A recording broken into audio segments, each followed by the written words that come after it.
At 4:18 p.m., traffic moved normally through Minneapolis. Commuters waited at the light. A delivery driver double-parked near the curb. Two teenagers leaned against a bus stop bench, scrolling through their phones.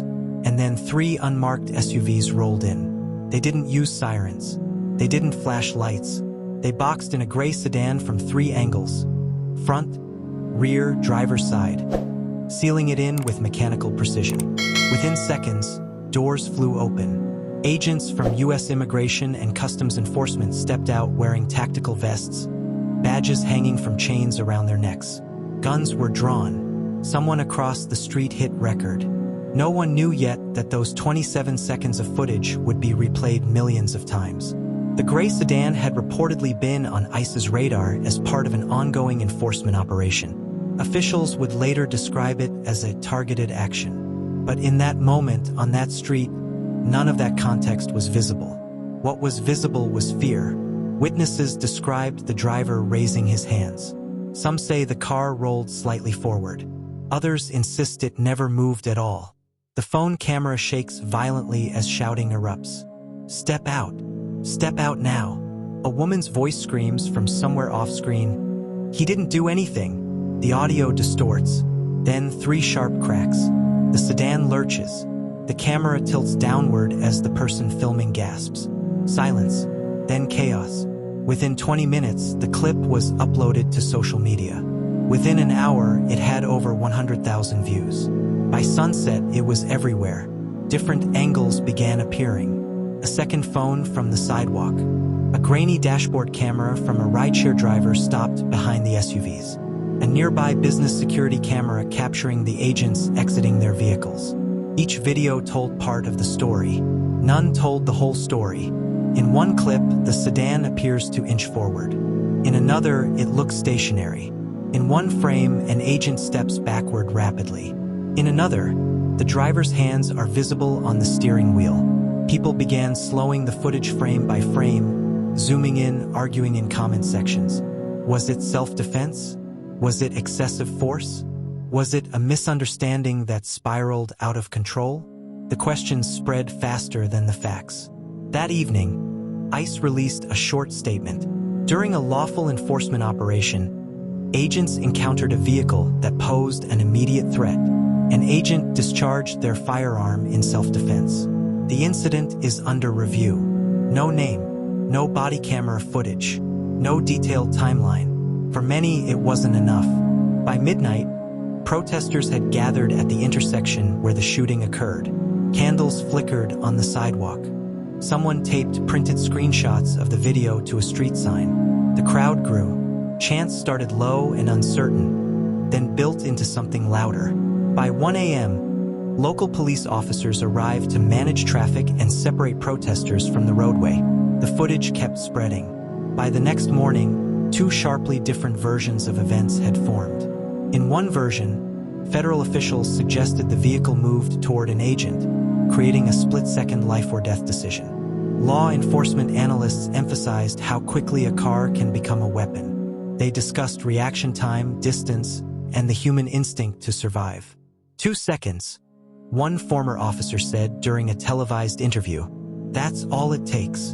In the other version, community members pointed to freeze frames showing the driver's hands raised. They highlighted the lack of sirens and questioned whether the driver even knew who was stopping him. They asked why lethal force was used so quickly in a crowded urban area. The phrase, 27 seconds, became shorthand for a confrontation many believed escalated too fast.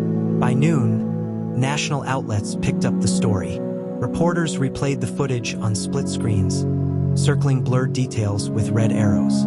Legal analysts debated use of force standards. Immigration advocates questioned enforcement tactics in residential neighborhoods. The intersection transformed into a media zone. Satellite trucks lined the curb. Journalists interviewed neighbors who described the scene. "I thought it was a car accident at first," one man said. "It sounded like fireworks," another recalled. City officials called for calm while promising transparency. Activists demanded the release of body camera footage. ICE confirmed an internal investigation was underway. As more clips surfaced, something became clear. angle changes everything. From one perspective, the sedan appears aggressive. From another, confused. From one vantage point, an agent looks cornered. From another, advancing.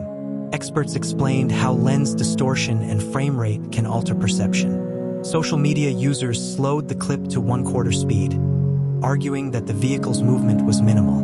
But slow motion can distort reality too. A moment that feels instantaneous becomes stretched, making decisions seem deliberate rather than reflexive. In real time, the entire encounter lasted less than half a minute. Online, it lasted forever. What rarely shows in viral clips is what led up to them. The planning, the surveillance, the operational briefing. ICE enforcement operations often involve coordination and risk assessments. Agents are trained to expect unpredictability. They are taught to respond quickly to perceived threats. But unpredictability cuts both ways. A driver suddenly surrounded by unmarked vehicles may not immediately understand who is stopping him. Confusion can look like defiance. Fear can look like aggression. In high-pressure seconds, perception becomes everything. And perception, once recorded, becomes permanent. By the second night, demonstrations expanded beyond Minneapolis. Clips of the shooting were shared alongside older videos of controversial law enforcement encounters, creating a broader national narrative about use of force and accountability. Crowds gathered in other cities, chanting the same phrases heard at the original intersection. Some protests remained peaceful, marked by candlelight vigils and speeches. Others turned tense as police lines formed. Local officials requested support from the National Guard to prepare for potential unrest. The shooting had moved beyond a single incident. It had become symbolic, and the central questions remained unresolved. Did the vehicle actually pose an immediate threat? Were agents clearly identifiable before drawing weapons? What does the unreleased body camera footage show? Why do eyewitness accounts vary so dramatically? The video feels definitive, and yet it isn't. It shows gunfire. It shows chaos. But it does not show intent. And intent is everything. The person filming that afternoon likely had no idea they were capturing footage that would spark national debate. They were reacting, pressing record in a moment that felt wrong. That instinct to document has reshaped modern accountability. Every bystander is a potential witness. Every phone is a potential archive. And once footage spreads across the internet, it cannot be contained. Behind closed doors, investigators began reviewing not just public footage, but internal recordings, radio traffic, operational briefings, dispatch logs. Early whispers suggested the timeline might be more complicated than anyone realized. Were agents following standard procedure? Was there prior intelligence about the driver? Did miscommunication escalate the stop? Because sometimes what sparks outrage isn't just what happened. It's what people believe happened. And in this case, belief spread faster than the bullets. The morning after the shooting, the intersection in Minneapolis looked nothing like it had 24 hours earlier. Yellow evidence markers dotted the pavement. Glass fragments still clung to the edge of the curb. A dark stain remained near the driver's side door of the gray sedan, now towed away for forensic processing. But the real investigation wasn't happening on the street. It was happening on screens. Investigators began reconstructing the timeline, second by second, pulling from bystander videos, traffic cameras, private security footage, and internal radio transmissions from U.S. Immigration and Customs Enforcement. What they found raised as many questions as it answered. According to preliminary reports, ICE agents had been conducting surveillance earlier that afternoon. The gray sedan had been observed leaving an apartment complex believed to be connected to a separate immigration enforcement target. Officials later clarified that the driver himself may not have been the original primary target, but was allegedly associated with someone under investigation. That distinction would later become a flashpoint. At 4:17 p.m., radio logs show agents communicating that the vehicle was mobile. The decision was made to initiate a stop before the sedan reached a highway on-ramp. At 4:18 p.m., the unmarked SUVs moved in. Radio transmission: vehicle contained. Stand by. From one angle, the sedan appears boxed in cleanly. From another, There seems to be a narrow opening between the rear SUV and the curb, just wide enough to tempt escape. Investigators slowed the footage to analyze wheel movement. Frame-by-frame review suggested the sedan's front tires turned slightly to the left. Whether that was an attempt to maneuver or simply the natural position of the steering wheel remained unclear. Then came the moment everyone focused on. At 4:18 and 23 seconds p.m., an agent approaches the driver's side door with weapon drawn. The driver's hands are partially visible through the windshield. The audio captures shouting, but overlapping voices make it impossible to identify exact commands. At 4:18 and 26 seconds p.m., the sedan moves, but only slightly. The hood dips. Was that acceleration? Or was it the driver lifting his foot from the brake in panic? At 4:18 and 28 seconds p.m., the agent steps backward rapidly. At 4:18 and 29 seconds p.m., 3 shots are fired. Total elapsed time from containment to gunfire, approximately 27 seconds. Use of force experts reviewing the footage publicly noted how compressed decision-making becomes in such encounters. Human reaction time averages between a quarter and half a second. In a rapidly evolving scenario, officers are trained to respond to perceived threats rather than confirmed outcomes. But perception is subjective. A vehicle weighing several thousand pounds can indeed become a deadly weapon in seconds. Law enforcement training materials frequently cite vehicle assaults as high-risk scenarios. Yet critics pointed to the absence of visible sirens or clearly marked vehicles. If the stop occurred using unmarked SUVs, they argued, the driver may not have immediately understood that federal agents were conducting the stop.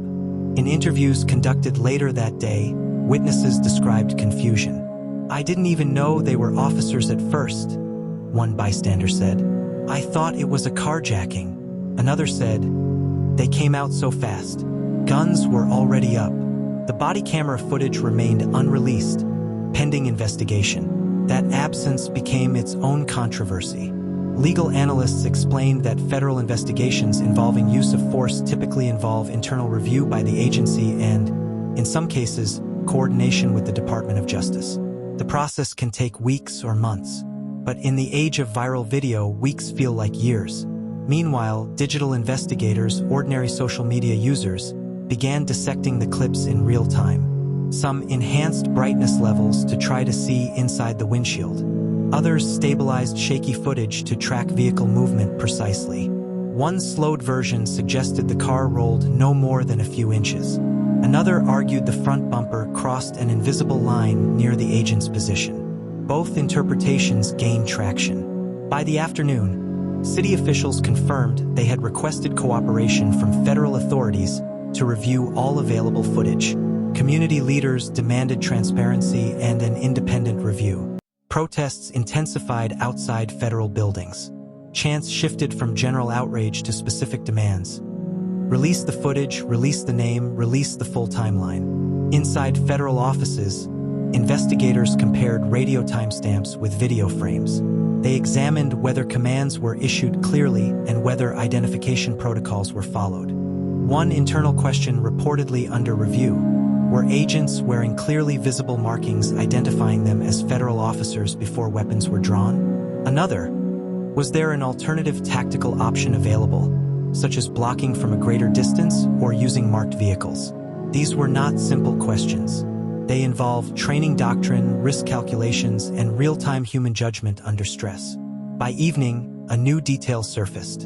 A rideshare driver's dashboard camera, positioned directly behind one of the SUVs, captured a slightly different angle. In that footage, the sedan's brake lights appear illuminated seconds before the gunfire. Supporters of the driver argued this indicated he was stationary or attempting to stop. Others countered that brake lights alone do not rule out forward movement. The ambiguity deepened. At a press briefing, an ICE spokesperson reiterated that agents perceived an immediate threat. When pressed about whether the vehicle made contact with any agent, the spokesperson declined to provide specifics, citing the ongoing investigation. That single unanswered question echoed loudly. If no contact occurred, was the threat purely anticipatory? And if it was anticipatory, how certain must an agent be before pulling the trigger? Legal standards for use of deadly force hinge on objective reasonableness. The Supreme Court precedent often cited in such cases emphasizes evaluating an officer's actions from the perspective of a reasonable officer on the scene, not with the benefit of hindsight. But hindsight is exactly what the public now had. Multiple angles, slow motion, zoomed frames, pause buttons. The difference between perception in the moment and perception afterward became the core tension of the case. As protests grew larger, local officials requested assistance from the National Guard as a precautionary measure. Though initially staged and not deployed into direct crowd control, their presence signaled the seriousness of the unrest. National media outlets began comparing this incident to past controversial federal and local law enforcement shootings, placing it within a broader narrative about accountability and oversight. Yet behind the headlines, investigators were still working through the granular details: exact vehicle speed, precise distance between bumper and agent, audio enhancement of shouted commands, timing of weapon discharge. In forensic analysis, fractions of seconds matter. So do inches, so does intent. The tension that began in Minneapolis spread rapidly. By the second day after the shooting, the streets outside the intersection where the gray sedan had been stopped were lined with protesters. Candlelight vigils glowed in the early evening as thousands gathered, holding smartphones to capture every moment, chanting the driver's name and demanding answers. Social media amplified the outrage. Clips of the 27-second encounter circulated with captions like, "Justice for the unknown," and "Caught on camera? Who was responsible?" By noon, major cities across the country were seeing similar demonstrations. Videos tagged with Minneapolis began trending. Los Angeles, Chicago, New York, and San Francisco all reported crowds of hundreds, some numbering in the thousands. The incident had become more than a single fatal encounter. It had morphed into a symbol of perceived overreach by U.S. immigration and customs enforcement. In one live stream from Los Angeles, a protester whispered, "It could happen anywhere, any of us." A distant voice echoed, "They say it was self-defense, but whose safety?" The clip captured both urgency and fear, and within hours, it was shared on multiple platforms, igniting debates that ranged from constitutional law to civil liberties. City leaders attempted to calm tensions. The mayor of Minneapolis issued a statement promising transparency. "We are committed to a thorough investigation of this tragic event. Facts will be released as they become available." But the message struggled against the torrent of social media content. Eyewitness videos, commentary, and speculative threads filled feeds. Many viewers were not satisfied with official statements alone. They wanted clarity, accountability, and action. Meanwhile, federal authorities began their internal review. ICE coordinated with investigators to examine all video footage from the scene, radio communications, and tactical briefings. Agents were interviewed, and their recollections were compared to the chaotic mix of citizen recordings. Analysts noted the discrepancy between perceived threats and actions taken, examining every step for protocol compliance. But even with the meticulous internal review, the gap between public perception and law enforcement's narrative persisted. Protesters and citizens began using technology to document the event in unprecedented ways. Satellite images, drone footage, and user-generated clips allowed for multi-angle reconstructions of the scene. Every frame was dissected. In a particularly widely circulated clip, the sedan's brake lights flickered just before the shots, creating debate over whether the vehicle was moving toward the agent or had simply shifted in panic. Lawyers, journalists, and online communities argued over these fractions of a second, further fueling nationwide discussion. By the third day, national news networks were covering the story as a symbol of federal overreach and the debate over use of force policies. Analysts interviewed officers trained in tactical vehicle stops, comparing their decisions to what was captured on camera. Some emphasized the split-second nature of the encounter and the difficulty of making life-or-death decisions under duress. Others questioned the necessity of lethal force, pointing to the visibility and behavior of the driver. Amid these analyses, activists organized digital campaigns to pressure local and federal authorities. Hashtags like #Caught on camera and #justice for the driver trended nationally, linking social media users across cities who had never been to Minneapolis. These movements highlighted how modern protest culture now intertwines physical presence with digital engagement, amplifying the impact of incidents far beyond their original location. In the streets, the protests were not uniform. Some remained peaceful, holding candles, chanting in unison, and documenting every moment. Others grew tense as law enforcement established perimeters and deployed crowd control tactics. The visual clash of civilians with officers in riot gear, juxtaposed against the viral video of the shooting, created compelling content that perpetuated outrage and debate. At the same time, city and federal officials struggled to control the narrative. Media briefings, press releases, and selective leaks attempted to clarify the sequence of events. But every statement was met with skepticism. Citizens and activists questioned the credibility of sources, demanding unedited body camera footage and complete transparency. The lack of concrete visual evidence allowed speculation to dominate public perception. By the end of the week, Minneapolis became a focal point for national discussion on law enforcement accountability, the limits of federal power, and the influence of viral media. Public demonstrations persisted, and social media platforms remained flooded with content related to the incident. Interviews, debates, and legal analyses fueled 24-hour news cycles, and ordinary citizens contributed to a collective digital investigation, sometimes uncovering angles and details overlooked by official reviews. As Module 3 closes, the incident had moved beyond Minneapolis, transcending into a national conversation about accountability, oversight, and the role of citizen documentation in modern justice. The streets may have been the initial stage, but in the digital age, every screen became a battlefield, where the interpretation of 27 seconds of footage could shape public opinion, influence policy debates, and determine the narrative for millions of viewers. By the time Module 4 begins, the story had already exploded beyond Minneapolis. What started as a single bystander recording had become a national phenomenon, with every camera, phone, and social media post adding to the unfolding narrative. Ordinary citizens were now playing the role of digital investigators. Across platforms, clips from the original 27-second incident were dissected endlessly. People slowed videos frame by frame, enhanced brightness, and stabilized shaky recordings. Some videos highlighted the sedan's brake lights, others focused on hand movements or the positions of ICE agents.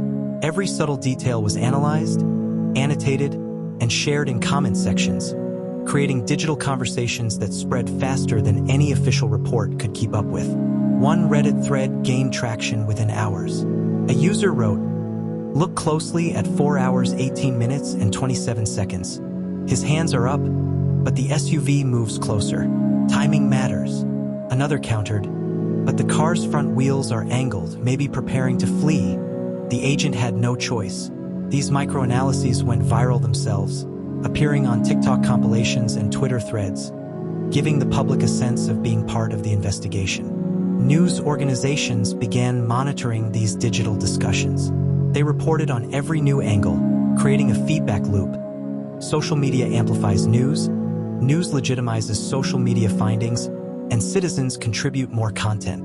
Ordinary people became crowdsourced forensic analysts, often uncovering details that were later confirmed by investigators. At the same time, federal authorities were under unprecedented pressure. ICE officials confirmed that all internal communications and body camera footage were being reviewed, but the agency faced questions about transparency and accountability. Every leak, every user-submitted video, and every viral clip increased scrutiny. Officials had to contend not just with facts, but with the perception of facts. Activists leveraged technology to coordinate nationwide protests. Digital mapping tools showed protest hotspots, and encrypted messaging apps were used to organize participants. Hashtags like #CaughtOnCamera and #JusticeForTheDriver trended nationwide, connecting thousands who had never met but were united by outrage and the quest for answers. Even legal experts weighed in online. Streaming panels discussed use of force standards, comparing footage to past high-profile cases. Some experts highlighted that the agents' reactions, while appearing instantaneous, followed a set of protocols designed to protect life in high-risk situations. Others criticized the speed and intensity of the response, arguing that the perceived threat did not justify lethal force in a crowded intersection. Meanwhile, journalists on the ground reported live from protests and press briefings. Satellite images, drone footage, and secondary camera angles revealed the growing scope of demonstrations. In one striking image, thousands gathered outside a federal building, holding smartphones above their heads, recording and streaming simultaneously. The physical and digital spheres had merged, creating a hybrid form of protest and documentation that amplified the incident far beyond the original location. Digital forensics analysts began to compile timelines using every public video available. Audio from street microphones, dash cams, and body cams was enhanced to identify commands shouted by agents and bystanders. Every second of the original encounter was cataloged and timestamped, creating detailed reconstructions that both supported and contradicted official narratives. Social media debates turned partisan, with some users framing the incident as a case of federal overreach, while others framed it as a split-second decision to prevent potential harm. This division further fueled nationwide discussion, pushing the story into editorial boards, congressional hearings, and public policy debates. By the fourth day, the digital ecosystem surrounding the event had grown into a self-sustaining entity. Citizen recordings, analytical breakdowns, expert commentary, and government statements were all feeding off each other. Every new video angle created new questions. Was the vehicle advancing toward the agent? Were warnings clearly issued? Did the agent's response follow established procedure? What became clear was that in the age of viral media, the line between witness and investigator has blurred. Ordinary people were shaping public understanding, sometimes even before official reports could catch up. The incident had evolved from a local law enforcement encounter into a nationwide conversation about accountability, transparency, and the power of technology in modern justice. Weeks after the initial shooting, the ICE incident in Minneapolis had transformed from a local tragedy into a national flashpoint. The streets had quieted in the immediate aftermath, but the debate raged on in newsrooms, social media feeds, legislative chambers, and living rooms across the country. The incident had sparked not only protests but a broader conversation about federal enforcement, civil liberties, and digital accountability. Federal authorities continued their investigation, reviewing every angle of footage collected from bystanders, dashboard cameras, and internal communications. Agents were questioned about their actions, decisions, and whether proper protocols had been followed. Even with internal reviews underway, questions persisted. Was lethal force justified? Did identification protocols fail? Could the encounter have been de-escalated? Every answer generated more questions. Meanwhile, the digital public continued to analyze, critique, and interpret the incident. Hashtags like #CaughtOnCamera and #JusticeForTheDriver persisted on TikTok, Instagram, and Twitter. Videos slowed frame by frame, voiceovers speculating on intent and responsibility, and side-by-side comparisons of angles became educational content for both legal enthusiasts and ordinary viewers. Citizens who had never visited Minneapolis felt intimately involved in the reconstruction of events, highlighting a new form of collective investigation in the digital age. National political figures weighed in, framing the incident within larger debates on immigration enforcement, federal authority, and public trust in law enforcement. Some lawmakers called for full transparency and independent investigations. Others defended the agent's split-second decision-making under high-risk circumstances. Town halls, congressional hearings, and media interviews amplified these debates, ensuring that the incident remained in the public eye long after the street protests had subsided. In parallel, civil rights organizations and legal advocacy groups filed requests for release of the body camera footage and other internal records. Lawsuits and inquiries were announced, emphasizing accountability, civil liberties, and the limits of federal power. The case became a reference point in discussions about policy reform and the use of force during enforcement operations. The societal impact extended beyond politics.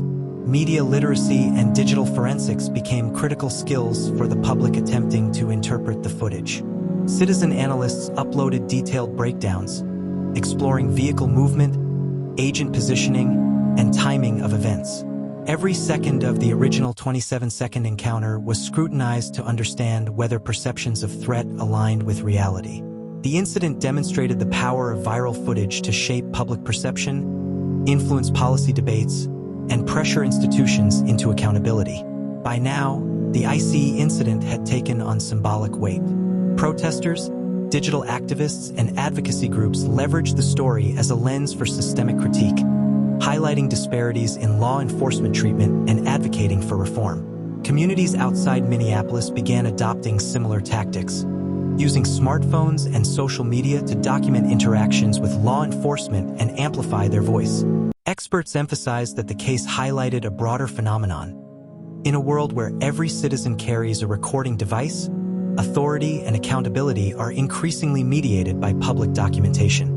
What was once considered private or internal is now subject to public scrutiny, debate, and reinterpretation. Yet amid the analysis, commentary, and political fallout, the human consequences remained. The driver and his family faced the aftermath of trauma and public attention. ICE agents experienced scrutiny, stress, and public criticism. The city grappled with the balance between maintaining law and respecting community trust. And the nation, collectively, wrestled with the question of how to interpret a moment frozen in time, captured on camera, and replayed millions of times.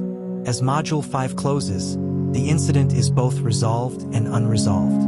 Official investigations continue, legal processes unfold, and public discourse evolves. But the event has already left a lasting imprint. It changed how citizens, media, and institutions interact. It reshaped conversations around federal enforcement, and it demonstrated the enduring power of a smartphone camera to ignite national debate. In the final frame, the story is clear. The ICE incident was not just about a 27-second encounter. It was about perception, documentation, and the role of the public in defining truth in the modern era. And for viewers, it serves as a reminder that in the age of digital media, every citizen has the power to witness, record, and influence history.